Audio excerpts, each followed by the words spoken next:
morning. Welcome to Morning Sun Homestead. Today we're going to can pickled squash. We're going to do that. I know this time of year you get so much squash you don't know what to do. You can only fry and batter so much of it, and you can only dry so much of it. So today we're going to learn how to do that.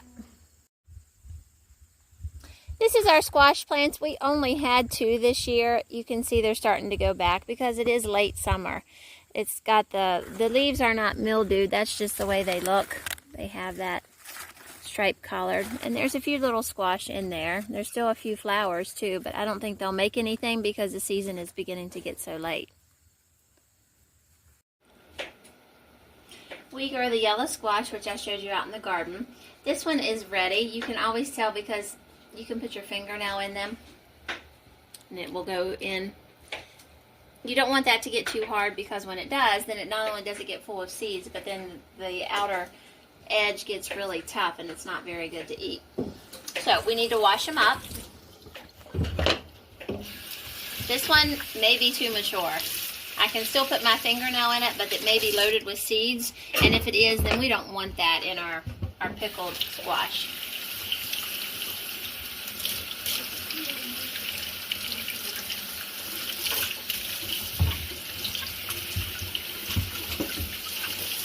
Then we take them to the table and we're going to start cutting. We just cut it in thin slices, what you would a normal cucumber slice if you were doing pickles, because that's what it's actually going to be, is pickled squash. We need approximately 9 cups of sliced squash and 1 cup of onion and then 1 cup of pepper. You're also supposed to put red peppers in it, and that's for looks more than taste, which would make it really pretty, but I currently do not have any red peppers, so I'm using banana peppers that we have grown. I went out and harvested all this from the garden. So we'll get it chopped and get it thrown in here. Then we got to cover it with some salt, which is a 1/3 cup of pickling salt, and I have boiled some water, and we'll put it over the boiling, everything that's in the pot, we'll put the boiling water over that. We'll show you those steps as soon as I get this stuff chopped. We have our vegetables all chopped. I do use the red onions just because I don't have red peppers and it kind of adds some color.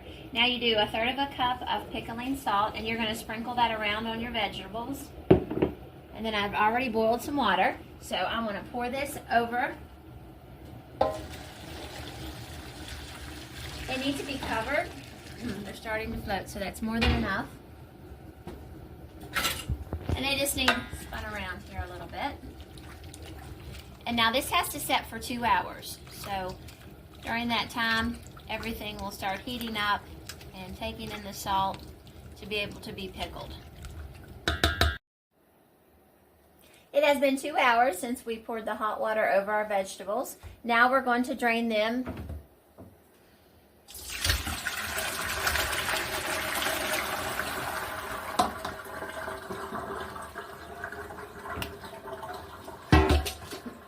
They also need to be rinsed off to get excessive salt residue.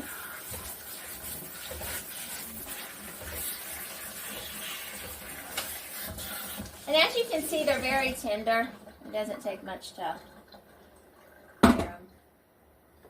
We're going to use pint jars for this.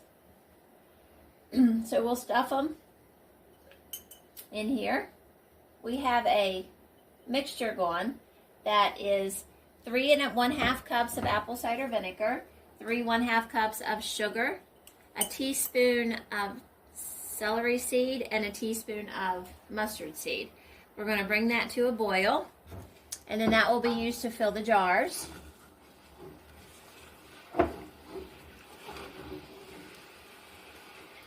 And these pickles taste like bread butter pickles, if you've ever had those, only instead of using cucumbers, we're going to be using yellow squash.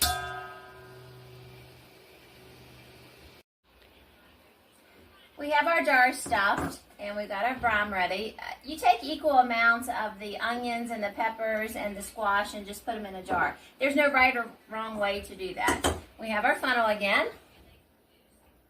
And I'm probably going to have to make another batch. I just made a single batch. And once you get that poured in,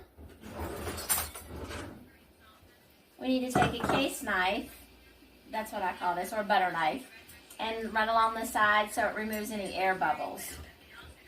And sometimes you can see them pop up there. We just don't want any air bubbles. And you need to make sure that the liquid covers all your vegetables. Once we have the jars all filled with the brine and the vegetables, we need to heat our lids up on the stove. We don't want to boil them, we just want to heat it through so the gaskets will seal.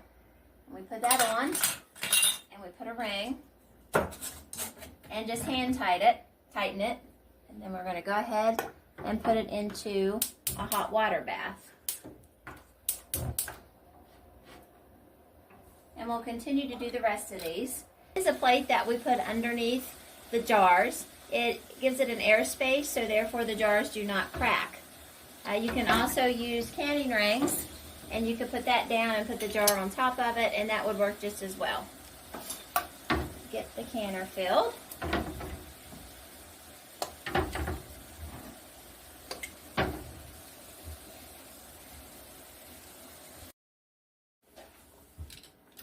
Alright, we processed our pickled squash for 5 minutes in the hot water bath. We're taking them out. They're very pretty, especially some of these that have the red onions in them.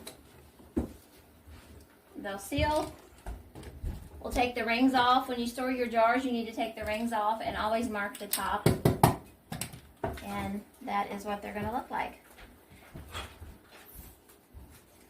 Thank you for visiting Morning Sun Homestead, and we hope that you enjoyed this video. If you did, leave a comment, hit the like button, and subscribe. Thank you, and have a great day.